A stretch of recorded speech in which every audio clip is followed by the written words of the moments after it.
السلام علیکم، خوش آمدید کاروان اردو ادب یوٹیوب چینل پر۔ آج ہماری ویڈیو کا عنوان ہے محنت کی برکات۔ مولانا الطاف حسین حالی کی ایک بہت ہی خوبصورت نظم ہے، مشقت کی ذلت جنہوں نے اٹھائی۔ آج ہم اس موضوع کے خلاصہ، مرکزی خیال اور تشریح پر بات کریں گے، تو چلتے ہیں اپنے موضوع کی جانب۔ سب سے پہلے ہم دیکھتے ہیں نظم کا مرکزی خیال۔ یہ نظم کے پیچھے شاعر کا کیا سوچ اور بچار کا زاویہ تھا۔ اس نظم کا مرکزی خیال کچھ اس طرح سے ہے کہ دنیا میں عزت اور بڑائی انہیں کو ملتی ہے جو محنت اور مشقت کرتے ہیں۔ اگر انسان اپنی پوشیدہ صلاحیتوں سے کام نہ لے تو وہ ضائع ہو جاتی ہیں۔ اس لیے اگر تم ترقی کرنا چاہتے ہو تو ہر کام میں تیز چلو، محنتی اور باہمت بنو۔ صرف تم ہی ہو جو اپنی زندگی خود سنوار سکتے ہو۔ ظاہر سی بات ہے بچوں، اگر ہم محنت کریں گے، محنت سے دل لگا کر اس چیز کو، اس کام کو کرنے کی کوشش بھرپور طریقے سے کریں گے تو آخر میں ہمارے حق میں اس کے نتائج بھی آئیں گے۔ اس نظم کے خلاصے میں بھی شاعر نے محنت کی عظمت پر ہی زیادہ ترجیح دی ہے کہ محنت کی سختی جھیلنے والوں کو دنیا میں عزت اور حکمرانی ملتی ہے۔ ہر انسان میں اللہ تعالیٰ نے بے شمار خوبیاں دے کر اس کو اس دنیا میں بھیجا ہے۔ خدا نے بطور امانت اور ان خوبیوں کو ہمارے اندر رکھا ہے۔ اگر ان سے کام نہ لیا گیا تو وہ ضائع ہو جائیں گی۔ اگر شکار ہاتھ نہیں آ رہا تو گھوڑوں کو تیز دوڑائیں، بھاری بوجھ اٹھانا اور اس چیز کو حاصل کرنے کے لیے دن رات مسلسل ایک طویل مسافت طے کرنا، یہی ایک باہمت انسان کی نشانی ہے۔ اور انسان کو چاہیے بھی کہ کبھی ہمت نہ ہارے، جہاں تک ہو سکے اپنا کام خود کرے، صرف خدا پر بھروسہ رکھے، اپنی مشکل جتنی بھی ہو اس کے لیے خدا سے رجوع کرے اور محنت اور مشقت پر اپنا دھیان رکھے۔ محنت ہی وہ ہے کہ جس سے انسان کامیابی اور کامرانی حاصل کر سکتا ہے۔ ایک بہت ہی مشہور مثال ہے کہ ہمت مرداں اور مدد خدا۔ جو لوگ خود اپنی ہمت پر یقین رکھتے ہیں اور ہمت کرتے ہیں، خدا بھی ان کی مدد کرتا ہے۔ اب ہم دیکھتے ہیں کہ اس کے اشعار میں ہمیں مولانا الطاف حسین حالی کیا کہنے کی کوشش کر رہے ہیں۔ بند نمبر پہلا ہے: مشقت کی ذلت جنہوں نے اٹھائی، جہاں میں ملی ان کو آخر بڑائی، کسی نے بغیر اس کے ہرگز نہ پائی، فضیلت نہ عزت نہ فرما روائی، نہال اس گلستان میں جتنے بڑے ہیں، ہمیشہ وہ نیچے سے اوپر چڑھے ہیں۔ کیا خوبصورت بات کہی گئی ہے۔ مشقت کا مطلب ہوتا ہے محنت کرنا، ریاضت کرنا۔ ذلت کا مطلب ہوتا ہے رسوائی۔ جہاں اس دنیا میں بڑائی، برتری، کسی کے اوپر فضیلت، ٹھیک ہے، فرما روائی، حکمرانی، نہال پودے، درخت، گلستان، چمن، مراد یہ دنیا ہے، ٹھیک ہے۔ شعر نمبر 1 میں کہتے ہیں: جن لوگوں نے محنت اور جدوجہد کے ذریعے کے دوران آنے والی مشقت کی ذلت کو صبر کے ساتھ برداشت کیا، دنیا میں انہیں کو مقام اور مرتبہ حاصل ہوا۔ دوسرے شعر کے مفہوم میں بیان کرتے ہیں: محنت اور مشقت کے بغیر کسی کو عزت اور برتری اور حکمرانی نہیں ملی اس دنیا۔ شعر نمبر 3 میں اس کے مفہوم کچھ اس طرح سے ہے کہ اس دنیا کے باغ میں جتنے بھی کامیاب اور سرسبز درخت یعنی کہ کامیاب لوگ نظر آتے ہیں، وہ نچلے درجے سے ہی آہستہ آہستہ بلند مقام تک پہنچے ہیں۔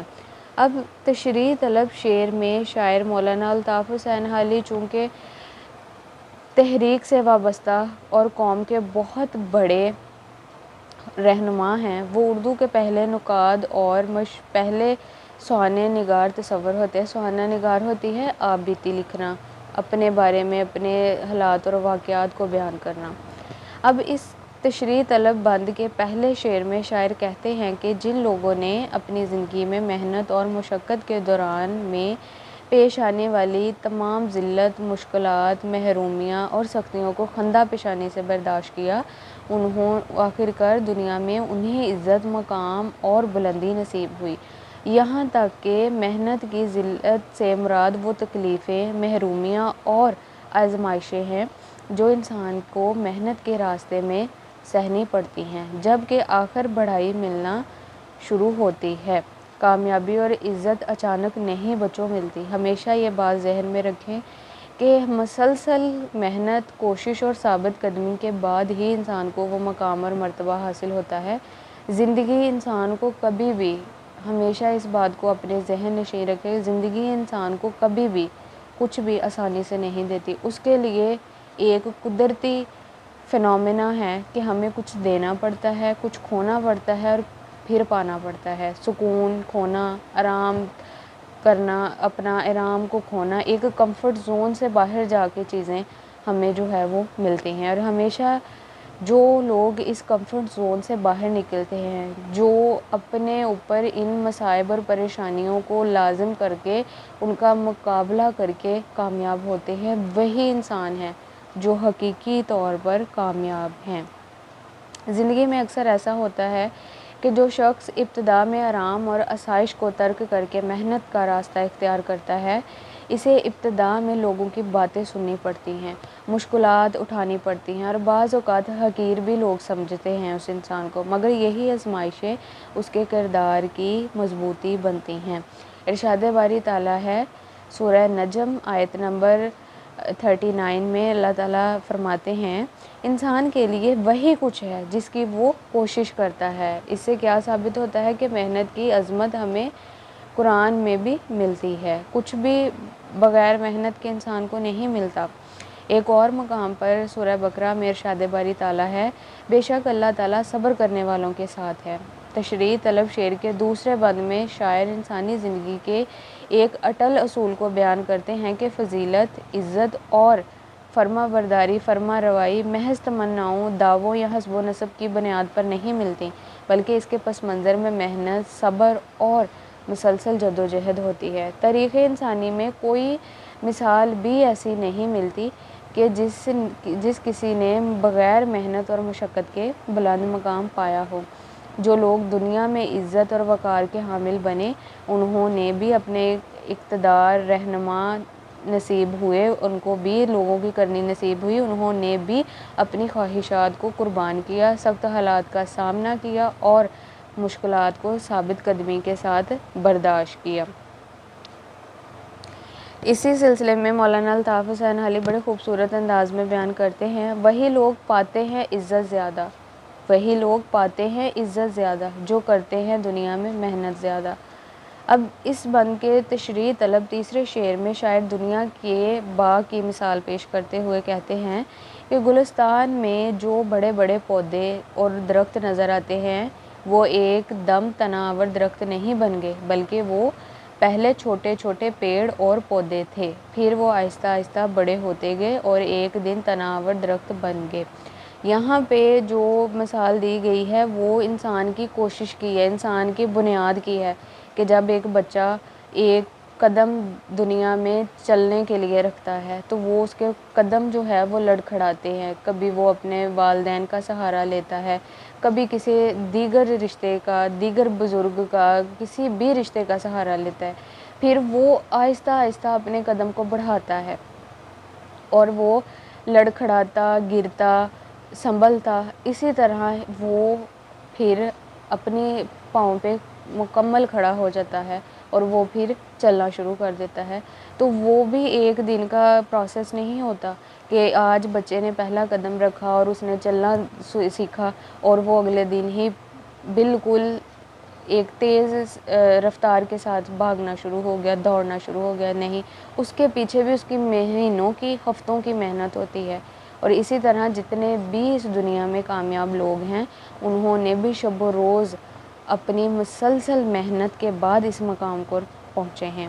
انہوں نے دن رات مشقت سے کام کیا اور کامیابی کی منزلیں